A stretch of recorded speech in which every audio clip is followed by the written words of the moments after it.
Hello guys, Assalamualaikum dan salam sejahtera. So lama tak buat video. Sekali ni kita akan try lagi buat video, iaitu soalan kertas SPM. So kita akan fokus pada kertas 1, kertas 2 dan juga kertas 3. So kita nak lihat penjelasan hari ni tentang kertas model 1. So macam biasa, sebelum start cikgu nak ingatkan kertas 1 ni ada 50 soalan. Bagi yang target A kena dapat 40 ke atas. Kalau target lulus sekurang-kurangnya kita target 25 markah per 50. Okay, kita tengok soalan nombor 1.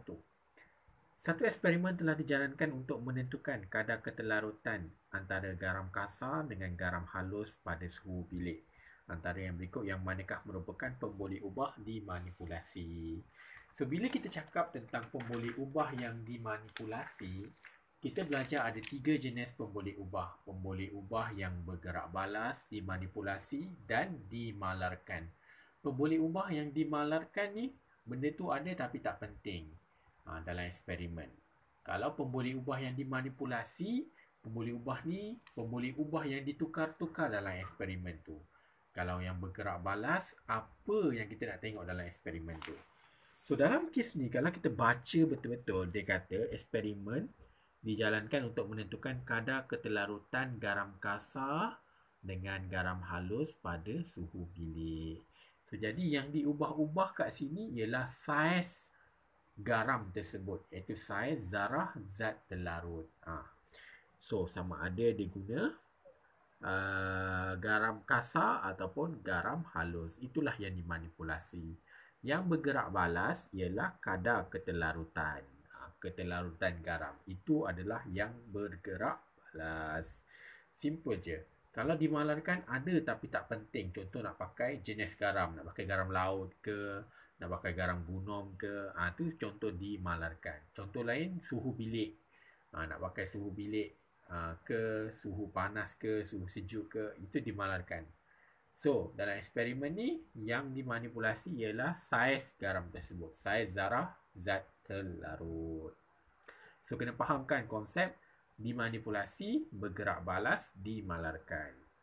Okey, tengok soalan nombor 2. Antara bahagian berikut yang manakah merupakan sistem saraf periferi. So, kita belajar dalam subjek sains ni, bila sistem saraf manusia ni ada dua. Satu sistem saraf punjang, satu lagi sistem saraf periferi.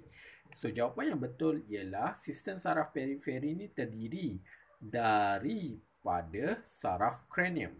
So bila kita cakap saraf kranium ni, dia termasuk dalam periferi. Kalau sistem saraf tunjang termasuknya otak dengan saraf tunjang. A dengan B, sistem saraf. So dalam saraf periferi ni ada saraf kranium. So jawapannya adalah B. Okay, simple je. Okay, next. Soalan nombor 3. Soalan nombor 3 ni dia cakap Rajah 1 menunjukkan tindakan seorang murid terhadap sumber api. Bila kita letak tangan kita dekat api, apa yang berlaku? Yang berlaku ialah tindakan apa? Dalam kes ni, ia adalah satu tindakan refleks. Sebab bila terpegang benda panas, kita akan tarik tangan kita. Nampak? Tindakan refleks. Saraf tunjang menghantar mesej melalui saraf motor untuk menggerakkan tangan. Tindakan refleks ni, tindakan yang tanpa menggunakan otak, terus kepada saraf tunjang. So, contoh yang lain untuk tindakan refleks ialah, contohnya ialah mengedipkan mata apabila sesuatu terbang memasuki mata. Contohlah, tiba-tiba ada nyamuk ke, kumbang ke, hingga kat mata. So, kita buat apa? Kita kelip kat mata kita. Itu adalah tindakan refleks.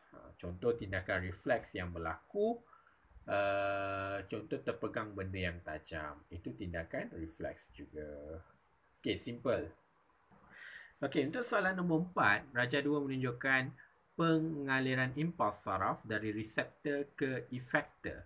So, kita tahu dari reseptor, contoh kita ada dekat hidung kita. Kita ada reseptor dekat atas hidung tu, dia keluarkan mucus. Dan dia hantar pergi efektor. Last sekali, pergi kat otak, so kita boleh bau benda tu. Contoh kat tangan kita, kat kulit pun ada reseptor. Dekat bahagian-bahagian deria kita, dekat lidah pun ada juga reseptor. Jadi dia tanya kat sini, apakah yang berlaku di bahagian yang berlabel X? So, sering kali kita ingatkan bahagian label X ni apa? So, bahagian yang di label X tu ialah synapse. Jadi, synapse ni fungsi dia membenarkan impuls untuk bergerak dalam satu arah sahaja. Supaya impuls tu bergerak sehala. Dia bergerak sehala. So, jawapannya adalah supaya impuls bergerak dalam satu arah sahaja. Okay, soalan nombor 5. Seorang murid telah mengambil makanan yang tinggi karbohidrat dan gula. Selepas makan, karbohidrat akan dipecahkan menjadi molekul glukosa dan masuk ke dalam aliran darah. Apakah pernyataan berikut yang manakah berlaku terhadap sistem endokrin murid itu? So, first kali dalam soalan ni highlight dia adalah tentang karbohidrat. So, bila makan karbohidrat, makan banyak nasi, makan banyak roti, dia akan jadi apa? Dia akan dipecahkan menjadi glukosa, gula dalam badan. Bila gula dalam badan terlampau banyak, apa yang berlaku? Kita ada satu organ, nama dia pankreas. So, pankreas tu buat apa? Dia akan hasilkan insulin. So, dia akan rembeskan insulin untuk menurunkan aras glukosa yang tinggi dalam darah. So, jadi berlaku kepada pesakit kencing manis di mana pankreasnya tidak dapat menghasilkan insulin yang cukup. Insulin yang cukup untuk menukarkan semua glukosa tu menjadi tenaga.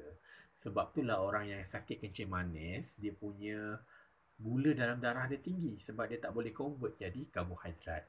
So, solusi dia untuk orang kencing manis, kurangkan makan karbohidrat, kurangkan makan makanan bergula dan banyakkan bersenam. Bila kita bersenam, kita akan bakar gula-gula dalam badan tu menjadi tenaga. Okey, beralih kepada soalan nombor 6. Rajah 3 menunjukkan sejenis pembahagi sel. Okey, kalau kita tengok daripada satu sel, ada hitam, ada putih. Lepas tu jadi macam ini. Nampak ada hitam putih ni. Ni namanya pindah silang telah berlaku. Nampak dia cross-linking. Dia berlakunya pindah silang. So, jadi ada putih, ada hitam. Dia dah gabung, dah ada hybrid. Dan sekali anak dia pun ada hitam, ada putih. So, bila student, pelajar-pelajar nampak je macam ni, warna dia ada hitam putih ni, nama proses dia adalah pindah silang. Tujuan dia apa? Untuk menghasilkan variasi. Contohnya, dia hanya berlaku pada sel pembiakan. Contohnya, kenapa muka kita ni macam muka mak kita, hidung macam hidung ayah kita. Dia berlakunya pindah silang, variasi genetik tu berlaku. So, kita jadi anak yang mempunyai gabungan ciri-ciri daripada ayah dan juga ibu. So, kita tengok soalan dia. Soalan dia cakap, antara yang berikut yang manakah terlibat dalam jenis pembahagian sel ini? So, yang terlibat ialah enter tumbuhan. Kenapa dia cakap enter tumbuhan? Sebab enter tumbuhan ni adalah organ yang terlibat dalam proses meiosis. So, kita ada enter, nanti dia masuk last sekali ovule dalam tumbuhan tu. Enter ni di mana the bunga tu jatuh dekat situ. Okay, next. Nombor 7. Rajah 4 menunjukkan genotype dan phenotype anak bagi Indo X dan Y. Okay, maksud yang dipanggil genotype dengan phenotype tu apa? Genotype ni yang simbol T besar, T besar, T besar, T kecil, T kecil, T kecil. Itu kita panggil dia genotype. Kalau phenotype tu yang tinggi, kedil, itu adalah phenotype. Okay. So, kalau kita tengok kepada soalan, dia kata, apakah kebarangkalian bagi genotype untuk kedua-dua Indo X dengan Y? Macam mana nak buat? Ni cikgu akan ajar. Simple je ni dalam bentuk variasi. Macam mana kita nak kawinkan dia supaya kita tahu kebarangkalian anak dia macam mana. Okay guys, nampak tak? Okay, tadi dalam soalan tu cakap, dia tunjukkan genotype dan phenotype anak yang terhasil. Jadi ada T besar, T besar, T kecil, T besar, T kecil dengan T kecil, T kecil. So, apa yang korang tahu bila korang dah hafal, sebenarnya anak yang macam gini terhasil apabila T besar dan T kecil berkahwin dengan T besar dan T kecil. Dapatlah variasi anak T besar, T besar, T besar, T kecil, T besar, T kecil dengan T kecil, T kecil. Nak hafal boleh, Kalau tak nak hafal, nak try and error pun boleh. Kalau T besar kahwin dengan T besar, anak dia semua T besar. Tengok, dia macam gitu. Kalau T besar kahwin dengan T besar T kecil, dia takkan dapat T kecil T kecil. Untuk dapat T kecil T kecil ni, hint dia mesti T besar T kecil kahwin dengan T besar T kecil. Baru boleh dapat T kecil T kecil. Kalau T besar kahwin dengan T besar T kecil, tak mungkin akan dapat T kecil T kecil. So simple je. So kena ingat lah, kalau ada anak macam ini buktinya T besar T kecil kahwin dengan T besar T kecil. So simple je. Okey, kita pergi kepada soalan nombor 8. Antara yang berikut yang manakah merupakan sifat resesif? So kita belajar ada dua sifat, satu dominan, satu resesif. Kalau dominan, kalau kita tengok satu-satu, iris hitam. Iris hitam ni adalah dominan. Sebab kat muka bumi ni lebih ramai orang yang mempunyai anak mata yang warna hitam. Kalau Mak Saleh semua adalah yang warna hijau. Kalau pergi kat Timur Tengah tu ada yang warna coklat, warna orange. So kebanyakannya warna hitam tu kita panggil dominan. Kalau cuping telinga bebas, kita belajar ada cuping telinga bebas dengan cuping telinga yang melekat tu. Yang bebas tu adalah dominan. Cuma tengok kat cermin cuping telinga dia macam mana. Kalau menggulungkan lidah, siapa yang boleh gulung lidah? Dominan. Macam cikgu tak boleh gulung lidah. So cikgu recessive. So rambut lurus adalah sifat recessive. Sebab kebanyakan orang kat dunia ni mempunyai rambut kerinting. Kalau tak percaya walaupun rambut kita lurus, cuba tengok. Kalau kita tengok, kalau pergi jalan-jalan dalam sekolah ni, dalam kelas tu boleh kira berapa orang rambut kerinting. Perempuan tak nampak lah. Dia orang pakai tudung. Tanyalah dia orang, rambut dia orang kerinting ke lurus. So, rambut lurus merupakan sifat resesif. Okey, soalan nombor 9. Rajah 5 menunjukkan satu perubahan keadaan jirim bagi aiskrim. So, aiskrim ni, apa yang berlaku daripada pepejal, dia tu terus menjadi wok. Dia tak jadi cecair. Sebab tu kita panggil ais kering, dry ice. Okay, so ais kering ni jadi proses dia apa? Pemejal wapan. Dia bukan pencairan, bukan peleburan. Dia pemejal wapan. Sebab daripada pepejal, dia menjadi wok, jadi gas. Okay, soalan yang ke-10. Soalan yang terakhir dalam video ni. Rajah 6 menunjukkan satu simbol. Okay, ini adalah simbol karbon. So, kalau kita tengok bahagian bawah ini 6, dia adalah nombor proton dia, ada 6. Atas ni adalah proton tambah dengan elektron. So, kita panggil nombor nukleon, ada 12. So, dia tanya, antara berikut yang manakah bentuk isotop semula jadi bagi unsur ni?